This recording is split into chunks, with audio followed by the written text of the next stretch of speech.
ನಾವು ಅದನ್ನೇ ಬಯಸ್ತೀವಿ, ಅವರೇ ಆಗಬೇಕು. ಮುಂದೆ ಸಿದ್ದರಾಮಯ್ಯನವ್ರು ಏನೋ ಬದಲಾವಣೆ ಆದರೆ ಪರಮೇಶ್ವರೇ ಮುಖ್ಯಮಂತ್ರಿ ಆಗಬೇಕು ಅನ್ನೋರು ನಾವು. ಇನ್ನೇನಾಗಬೇಕು? ಹೌದು, ಹಿಂದೆ 8 ವರ್ಷ ಇರಲಿಲ್ವಾ ಅವರು ಅಧ್ಯಕ್ಷರಾಗಿ? ಅವರು ಕೆಲಸ ಮಾಡಲಿಲ್ವಾ? ಅವರು 13ರಲ್ಲಿ ಗೆದ್ದಿದ್ರೆ ಅವರೇ ಚೀಫ್ ಮಿನಿಸ್ಟರ್ ಆಗೋರು. ಅವ್ರು ಗೆಲ್ಲಿಲ್ಲ ಅವಾಗ. ಈಗ ಅದು ಹಳೆ ಕೂಲಿ ಅವ್ರದ್ದು ಬಾಕಿ ಐತಲ್ಲ. ಯಾರು ಏನು ಬಿಟ್ಕೊಳಕ್ಕೇನು ಸಿದ್ದರಾಮಯ್ಯವ್ರ ಮನೆ ಆಸ್ತಿನ? ಅಧಿಕಾರ ಯಾರ ಆಸ್ತಿನೂ ಅಲ್ಲ, ಜನರು ಕೊಡೋ ಅಂಥ ಭಿಕ್ಷೆ. ಗೊತ್ತಾಯ್ತಾ? ಕೇಳಪ್ಪ, ಇಲ್ಲಿ ಅಧಿಕಾರ ಅಂತಕ್ಕಂಥದ್ದು ಯಾರೊಬ್ಬನ ಆಸ್ತಿನೂ ಇಲ್ಲ, ನನ್ನ ಆಸ್ತಿನೂ ಅಲ್ಲ, ಸಿದ್ದರಾಮಯ್ಯನವರ ಆಸ್ತಿನೂ ಅಲ್ಲ, ಪರಮೇಶ್ವರ ಆಸ್ತಿನೂ ಅಲ್ಲ, ಇನ್ನೊಬ್ರದ್ದು ಯಾರ್ದು ರಾಜಕಾರಣಿಗಳ ಆಸ್ತಿ ಅಲ್ಲ. ನಮಗೆ ಜನ ಕೊಡ್ತಕ್ಕಂಥದ್ದು ಭಿಕ್ಷೆ.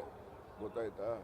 ನಾವು ಭಿಕ್ಷೆ ತಗೊಂಡು ನಾವು ಅವನಷ್ಟು ಕೊಡಬೇಕಾಗಿತ್ತು, ಇವನಿಷ್ಟು ಕೊಡಬೇಕಾಗಿತ್ತು ಅಂತೇಳಿ ಜನರನ್ನು ಆಕ್ಷೇಪಣೆ ಮಾಡೋಂಗಿಲ್ಲ. ನಮಗೆ ಅಧಿಕಾರ ಅಂತಕ್ಕಂಥದ್ದು ಪ್ರಜಾಪ್ರಭುತ್ವ ವ್ಯವಸ್ಥೆಯಲ್ಲಿ ಜನ ಕೊಡ್ತಕ್ಕಂಥ ಒಂದು ಅವಕಾಶ. ಅದನ್ನು ಭಿಕ್ಷೆ ಅಂತ ಕರೆದು ತಪ್ಪೇನಾಗೋದಿಲ್ಲ. ನಿಮ್ಗೆ ಹೇಳಿದ್ರೆ ನೀವು ಅದೇ ತೋರಿಸ್ತೀರ, ಅದಕ್ಕೋಸ್ಕರ ಹೇಳೋಕ್ಕೋಗಲ್ಲ. ಯಾಕೆ ಗೊತ್ತಾ, ನಾನು ಅಂದ್ಕೊಂಡಿರೋದು ನೋಡಿ, ಈಗ ಮುಖ್ಯಮಂತ್ರಿಗಳು ಇವತ್ತು ಕೇರಳಕ್ಕೆ ಹೋಗಿದ್ದಾರೆ. ಪ್ರಮಾಣ ವಚನ ಇರೋದು ಎಷ್ಟೊತ್ತಿಗೆ? 10 ಗಂಟೆಗೆ. ಹೌದಲ್ವಾ? ಎಷ್ಟೊತ್ತಿಗೆ ಮುಗಿಬೋದು? ಅರ್ಧ ಗಂಟೆ ಮುಗೀತಾರೆ. ಅರ್ಧ ಗಂಟೆ ಮುಗೀತಿದ್ದಂಗೆ 20 ಜನ ಮಂತ್ರಿಗಳು ಅವರು ಏನು ಮಾಡ್ತಾರೆ, ಫಸ್ಟ್ ಕ್ಯಾಬಿನೆಟ್ ಮಾಡೋಕ್ಕೆ ಹೋಗ್ತಾರೆ. ನಾವು ಹೇಳಿರ್ತಕ್ಕಂಥ ಗ್ಯಾರಂಟಿಗಳ ಬಗ್ಗೆ ಯಾವುದಾದ್ರು ನಿರ್ಣಯ ಮಾಡೋಕ್ಕೆ ಅಂತ ಅವರೆಲ್ಲ ಹೋಗ್ತಾರೆ. ಸಿದ್ದರಾಮಯ್ಯನವರು ಅಲ್ಲೇ 3 ಗಂಟೆವರೆಗೂ ತ್ರಿವೇಂದ್ರಂನಲ್ಲೇ ಉಳಿತಾರೆ. ಹೌದಲ್ವಾ? ಅಲ್ಲಿನೇ ಖರ್ಗೆ ಅವರು ಇರ್ತಾರೆ, ರಾಹುಲ್ ಗಾಂಧಿ ಅವರು ಇರ್ತಾರೆ, DK ಶಿವಕುಮಾರ್ ಇರ್ತಾರೆ. ಅಲ್ಲೇ ಯಾಕೆ ಚರ್ಚೆ ಮಾಡಿರಬಾರ್ದು? ಅದ್ರ ಸಾಧ್ಯತೆಯೂ ಕೂಡ ಇದೆ. ಆಗಿರಬಹುದು ಅಂತೇಳಿ ಪ್ರಿಡಿಕ್ಷನ್.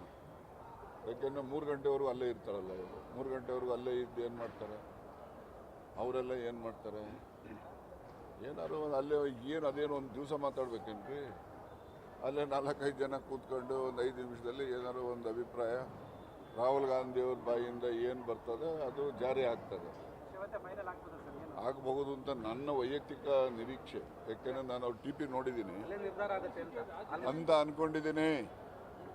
ಏಕೆಂದರೆ 3 ಗಂಟೆವರೆಗೂ ಅದಪ್ಪ 3 ಗಂಟೆವರೆಗೂ ಅವ್ರದ್ದು ನೀವು TP ನೋಡಿದ್ದೀರ ಅಂತ ಅಂದ್ಕೊಂಡಿದ್ದೀನಿ. 3 ಗಂಟೆವರೆಗೆ. ಈಗ 10 ಗಂಟೆಗೆ ಅವ್ರು ಬೆಳಗ್ಗೆ 7:15 ಹೊಡ್ತಾರೆ ಇಲ್ಲಿಂದ. 8:15, 8:45ಗೆ ತ್ರಿವೇಂದ್ರಂ ರೀಚ್ ಆಗ್ತಾರೆ. ಅಲ್ಲಿ 10 ಗಂಟೆಗೆ ಸ್ವೇರಿಂಗ್ ಸೆರೆಮನಿನಲ್ಲಿ ಪಾರ್ಟಿಸಿಪೇಟ್ ಮಾಡ್ತಾರೆ. ಅದೊಂದು ½ ಅನ್ ಅವರ್, ಮ್ಯಾಕ್ಸಿಮಮ್ 45 ಮಿನಿಟ್ಸ್ ಮುಗಿದೋಗ್ತದೆ. ಆ ನಂತರ ಅವರು ಬರ್ಬೋದಾಗಿತ್ತು. ಅವರು 3 ಗಂಟೆವರೆಗೂ ಅಲ್ಲೇ ಉಳಿತಾರೆ. ಅಲ್ಲಿ ಉಳಿತಾರೆ ಅಂತ ಅಂದರೆ ನೀವು ಪೊಲಿಟಿಕಲ್ ಆಗೋದಿರ್ಬೋದು, ಬೇರೆ ಬೇರೆ ರೀತಿಯಲ್ಲೂ ಕೂಡ ಎಲ್ಲ ಲೀಡರ್ಗಳು ಅಲ್ಲೇ ಇರ್ತಾರಲ್ಲ, ರಾಜ್ಯದ್ದು ದೇಶದವರು ಎಲ್ಲ ಅಲ್ಲೇ ಇರ್ತಾರೆ. ಅಲ್ಲೇನಾದರೂ ಮಾತುಕತೆ ಆಗಬಹುದು ಅಂತ ಅಂದ್ಕೊಳ್ತಾ ಇದ್ದೀನಿ ನಾನು, ನಿರೀಕ್ಷೆ. ಇನ್ನಷ್ಟು ಹೆಚ್ಚಿನ ಮಾಹಿತಿಗಾಗಿ ಫಾಲೋ ಮಾಡಿ ಬ್ರಿಗೇಡ್ ನ್ಯೂಸ್ ಕನ್ನಡ.